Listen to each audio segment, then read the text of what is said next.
Bonjour, bonsoir, shalom, bien-aimés dans le Seigneur, chers amis, où que vous soyez en ce moment, dans n'importe quel pays, quelle que soit l'heure à laquelle vous nous suivez, je viens aujourd'hui, j'aime le dire comme toujours, avec des actions de grâce, que ce soit de ma part, j'élève aussi des actions de grâce de ta part, ou du moins pour toi, devant Dieu. Pourquoi? Parce que nous sommes vivants. Que tous ceux qui respirent louent l'Éternel. Le fondement de notre adoration, le fondement de nos actions de grâce est basé d'abord sur le fait que nous sommes en vie. Le reste vient après. Ce sont les vivants qui adorent, ce sont les vivants qui louent, qui travaillent, qui prospèrent, ce sont les vivants qui demandent et ce sont les vivants qui reçoivent. Nous sommes donc vivants, nous glorifions le Seigneur notre Dieu. Alors, avant de continuer, ce dimanche 30 octobre 2022, je voudrais encore, comme d'habitude, que nous puissions prier le Seigneur. Prions. Béni soit ton nom, éternel notre Dieu, roi des cieux, roi de la terre, roi des abîmes. Tu règnes dans les cieux, tu règnes sur la terre, et même dans les abîmes, tes ennemis te flattent. C'est ce que ta parole nous dit. Je viens avec mes frères, mes sœurs, en ce moment, te rendre grâce et humblement reconnaître ta divinité et dire merci pour le plan de salut que tu as manifesté en Jésus-Christ. Salut rendu déjà disponible. Merci car nous nous sommes appropriés de ce salut. Nous sommes dans le salut et nous prions pour tous ceux qui ne sont pas encore dans ce salut afin qu'ils entrent car les portes sont grandement ouvertes. Je voudrais donc, Père, nous regardons au travers le sang de Jésus-Christ par lequel nous avons tout le droit, tu nous remplisses du Saint-Esprit et que tu nous parles, tu nous instruises. Je te le demande aujourd'hui encore dans ta grâce, au nom de Jésus. Amen. Mes chers amis, c'est dimanche. J'espère que tu as pris le temps d'adorer ton Dieu dans ton église ou pas, que le Seigneur reçoive les sacrifices de ton adoration où que tu te trouves. Tu as écouté la parole, mais rien ne t'empêche d'écouter celle-ci pendant ces quelques minutes. Je voudrais seulement te dire aujourd'hui que les obstacles à l'exaucement de prière de tous, et plus encore de chrétiens, les obstacles sont ôtés. Donc, les obstacles à l'exaucement de prière sont ôtés, sont vaincus, sont sans effet désormais. Et c'est vrai, il y a des obstacles à l'exaucement de la prière. Il y en a certainement beaucoup. Aujourd'hui, j'essaie de retenir 4 pour toi et pour moi. Des obstacles qui sont décrits dans la parole. Et je voudrais qu'on parle de comment est-ce que ces obstacles sont déjà ôtés. Le premier obstacle, selon la Bible, c'est le péché. Le deuxième obstacle dont nous allons parler, c'est le temps de Dieu. Lorsque le temps de Dieu n'est pas encore là, la prière ou les prières ne sont pas exaucées ou nous ne voyons pas l'exaucement de nos prières. Le troisième obstacle, c'est quand nous prions mal, quand nous prions contrairement à la volonté de Dieu. Quand nous prions mal, nos prières ne peuvent pas être exaucées.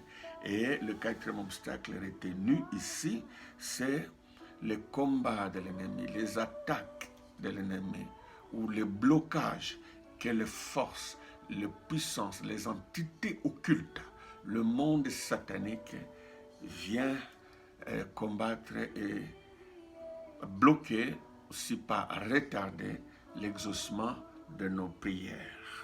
Commençons rapidement, parlons du péché, mes chers amis. Parlons du principe, partons du principe qui dit ceci: Dieu n'exauce pas les pécheurs. C'est important, c'est utile de le reconnaître, de le savoir. Nous lisons dans l'évangile de Jean, Jean chapitre 9, du verset, ou plutôt le verset 30 et le verset 31. Lisons. Cet homme leur répondit, « Il est étonnant que vous ne sachiez d'où il est, et cependant, il m'a ouvert les yeux. Nous savons que Dieu n'exauce point les pécheurs, mais si quelqu'un l'honore et fait sa volonté, c'est celui-là qui l'exauce. » Le principe que tu dois retenir, que je dois retenir, que nous retenons tous, qui est biblique, c'est que Dieu n'exauce pas les pécheurs. Quand nous parlons de pécheurs, nous voyons celui qui marche en dehors d'abord du plan de salut, celui qui n'est pas dans le salut, mais pas seulement, celui qui ne met pas en pratique la parole de Dieu, celui qui ne se sanctifie pas, celui qui n'obéit pas à Dieu, celui qui ne se soumet pas à Dieu, celui qui brise la loi de Dieu, qui attriste le Saint-Esprit et qui fait du mal aux hommes. Le péché apporte la condamnation et la condamnation brise la communion. La condamnation ne peut appeler que si par répression, si par inimitié, ça peut aller jusqu'à la punition. Donc, Dieu n'exauce pas le pécheur. Si quelqu'un fait sa volonté, celui-là a l'assurance d'être exaucé. Ce principe est vrai. Mais aujourd'hui, je suis dans la joie. Moi, je n'aime pas parler que de problèmes. Là où il y a des problèmes, il y a toujours des solutions. Ton Dieu, mon Dieu, notre Dieu n'aime pas non plus parler que de problèmes. Chaque fois que la parole de Dieu montre un problème, montre une difficulté, chaque fois que Dieu nous parle d'un obstacle, chaque fois même qu'il vient réprimer durement, juste à côté, il y a toujours des solutions. Dieu a la solution, mes chers amis. Quelle est la solution de Dieu par rapport au péché? C'est aussi simple que ça. Parce que si nous lisons Ésaïe 59, je vous recommande de lire tous les chapitres d'Ésaïe 59 à la maison. Vous allez voir le principe, faute de temps, nous n'allons pas lire, je voulais dire. Je vous recommande donc la lecture et en lisant, vous allez vous rendre compte que l'on dit que non, la main de l'Éternel n'est pas courte, ni son oreille, ses oreilles bouchées ou ses yeux aveugles. Dieu voit, Dieu entend, Dieu a des mains fortes. La main de l'Éternel est étendue, puissante pour agir. Mais pourquoi est-ce qu'il n'agit pas? C'est à cause de vos péchés. Là encore, c'est un chapitre qui confirme ce principe de péché. Mais parlons de la solution. Comment est-ce que la force du péché ou la raison du péché qui bloque les prières est brisée, ôtée, déplacée et détruite à jamais, cette raison-là? La Bible nous dit ceci: si nous confessons nos péchés, il est juste et il est fidèle pour nous pardonner. Donc, la solution pour déplacer, faire disparaître l'obstacle qui s'appelle le péché devant le besoin d'être exaucé, la solution, c'est de confesser. La confession, demander pardon, est la solution. C'est aussi simple que ça. Tu veux être sûr d'être exaucé, passe par la confession. Et la vraie confession commence par donner sa vie à Jésus-Christ. Là, tu entres dans l'alliance avec Dieu. Tu fais partie des enfants de Dieu, des ayants droit, ceux qui ont droit aux promesses. C'est à qui Dieu a promis l'exaucement. Et lorsque tu as été faible, lorsque j'ai été faible, nous venons humblement, nous demandons pardon. Il suffit de demander pardon. Ne t'empêche pas d'aller dans la prière. Ne te prive pas la grâce d'aller dans la prière et l'assurance d'être exaucé parce que tu as péché.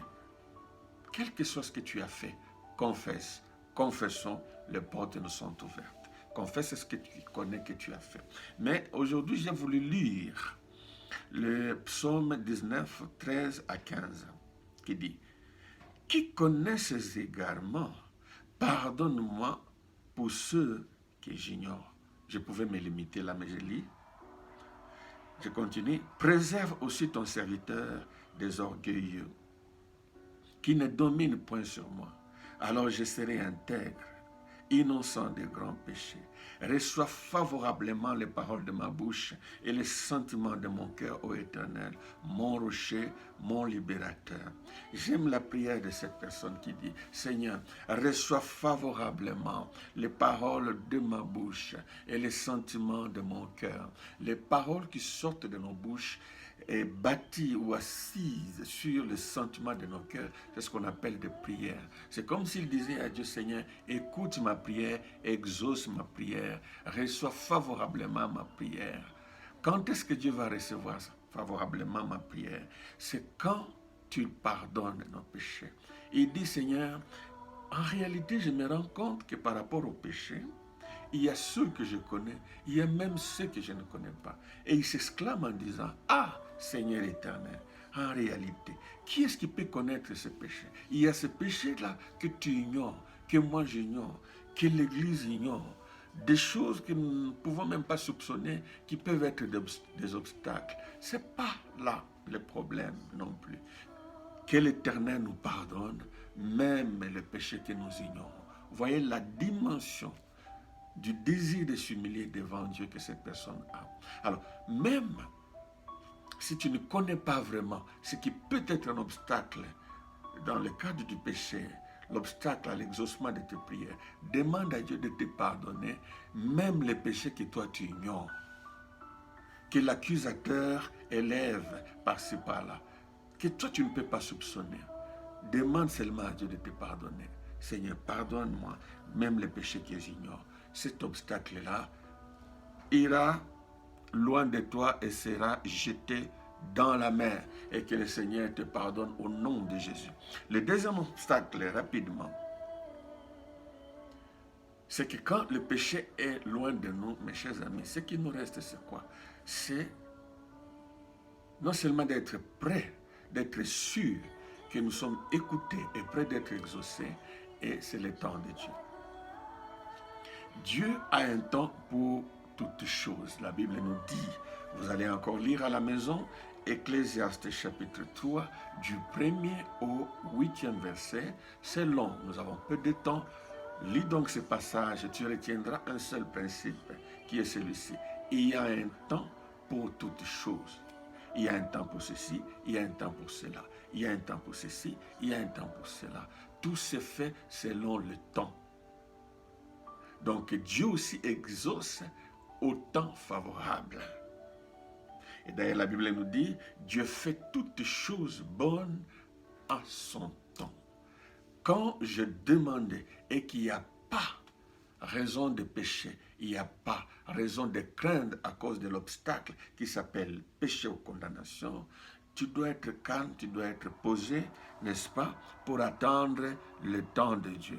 Parce que dans le cadre du temps, tu dois savoir qu'il y a des choses que Dieu gère souverainement. Dieu gère le temps souverainement. Parce qu'il fait les choses comme il veut.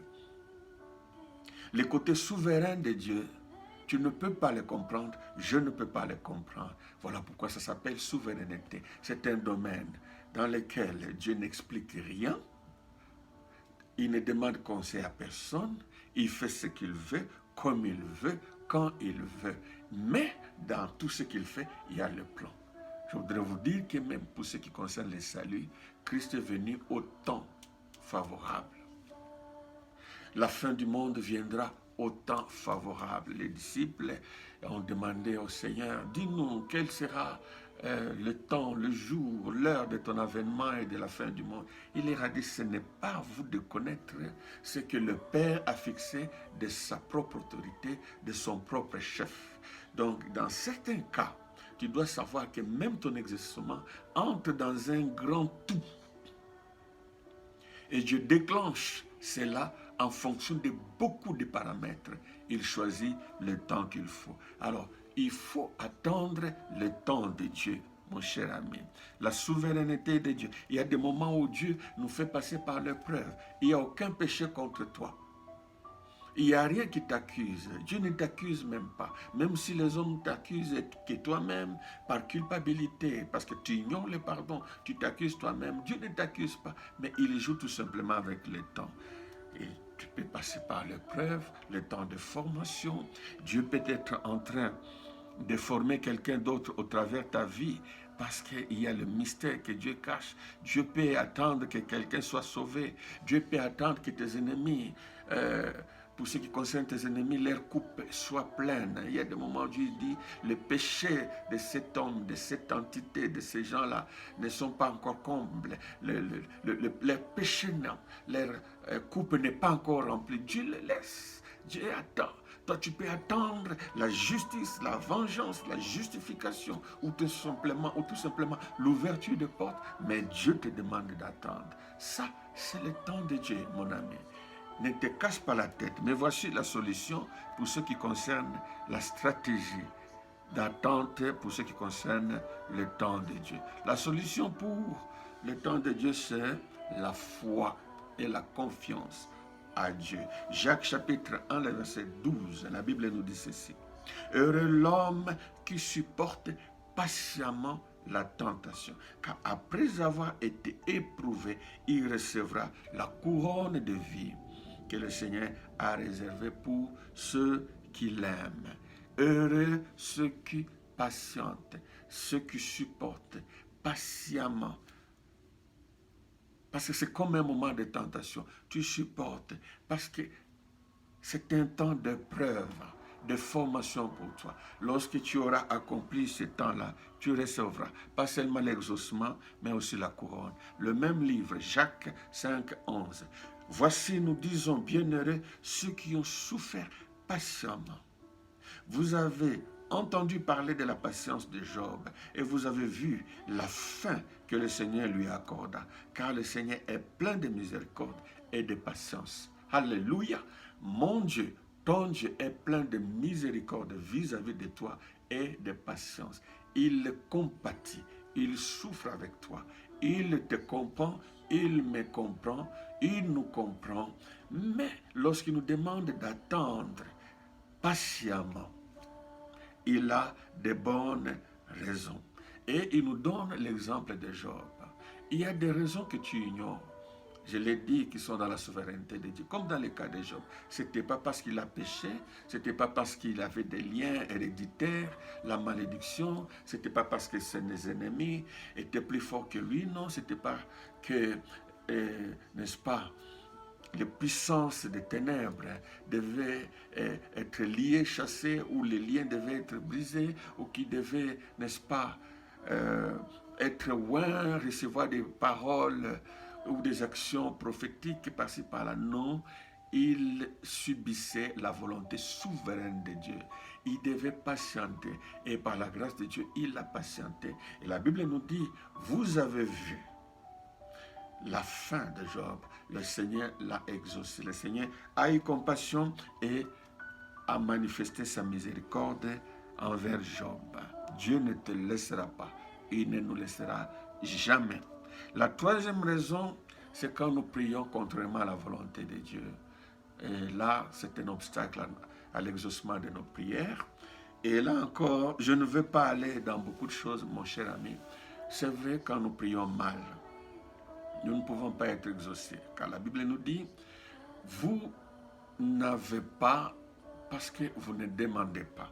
Vous demandez et vous ne recevez pas, c'est parce que vous demandez mal, dans le but de satisfaire juste vos convoitises. Vous êtes égoïste, vous êtes méchant et vous ne pouvez pas recevoir. C'est cela, demander mal. Mais il y a la solution. Allons directement à la solution. Romains chapitre 8, du verset 26, le verset 26 et le verset 27. De même aussi, l'Esprit nous aide dans notre faiblesse, car nous ne savons pas ce qu'il nous convient de demander dans nos prières. Mais l'Esprit lui-même intercède par des soupirs inexprimables. Et celui qui sonde le cœur connaît quelle est la pensée de l'Esprit, parce que c'est selon Dieu qu'il intercède en faveur de saints. Alléluia. C'est normal, c'est humain de ne pas savoir bien prier. Partant de la formulation des phrases, une bonne expression, mais aussi prier selon la volonté de Dieu, parce qu'on ne connaît pas cette volonté souveraine. Nous pouvons demander ceci alors qu'on devait demander cela. Nous pouvions faire ceci peut-être avant de demander, ou l'inverse, on ne saura pas toujours comment bien prier. Donc, si nous prions mal, là n'est pas le problème. Si nous sommes affermis dans la parole, si nous sommes bien enseignés, bien bâtis sur les principes bibliques, nous apprendrons à prier mieux. Mais aussi longtemps que nous ne savons pas encore bien le faire, il n'y a pas de problème. Il y a l'aide, il y a le soutien, il y a le Saint-Esprit qui vient ôter cet obstacle-là de mal prier. Lui-même intercède pour nous, alléluia, de façon inexprimable, de façon secrète. Spirituellement, il dit des mystères. C'est comme une machine qui transforme nos mauvaises prières, notre mauvaise intercession en une bonne prière faite dans la volonté de Dieu. Et si nous demandons avec de mauvaises intentions, lui, le Saint-Esprit, nous parle. Il nous instruit. Il nous montre là où se trouvent nos fautes. Il dirige bien notre prière, mais il nous parle pour que nous puissions nous repentir de nos mauvaises intentions. Béni soit le Seigneur. Le quatrième obstacle, le dernier du moins pour cette séance, ce sont ce que nous savons, ce que nous connaissons, que nous appelons les attaques, les combats spirituels, les blocages de puissance occulte. Oui, il y a des forces occultes. Oui, l'ennemi combat la prière. Oui, il y a des forces qui d'abord nous empêchent de prier. Et même lorsque nos prières montent, l'ennemi s'élève comme pour essayer de nous décourager, multiplier les combats, chauffer encore les combats, ouvrir encore beaucoup de fronts dans ce même combat-là, pour que nous soyons découragés et pour que notre exaucement soit retardé. Là encore, il y a la solution de Dieu. Cette solution se trouve dans la stratégie de Dieu lui-même, qui lorsque nous sommes nous-mêmes parfois incapables de nous lever, d'utiliser l'autorité que nous avons dans le nom de Jésus-Christ, celui de lier, de briser, de chasser les mauvais esprits, il y a des moments où, au-delà de la réaction que nous devons avoir, d'utiliser l'autorité de Jésus, je le répète, l'autorité qui est dans le nom de Jésus,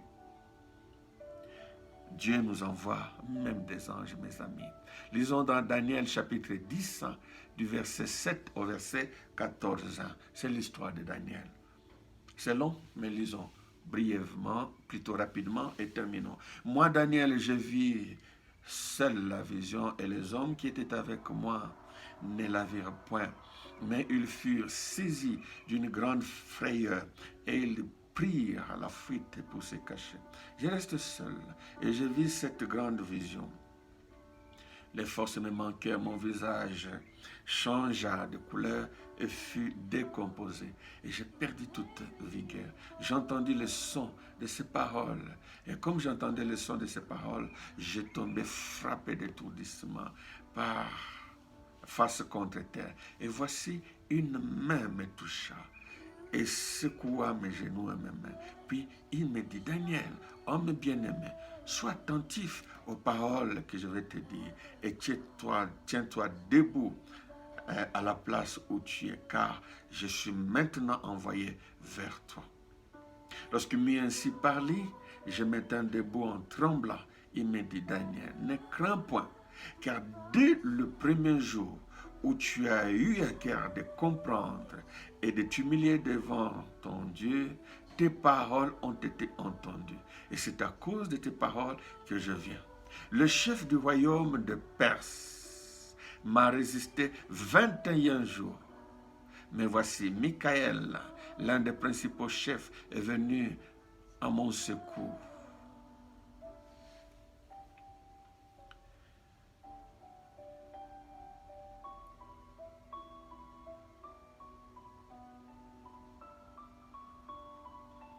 Et je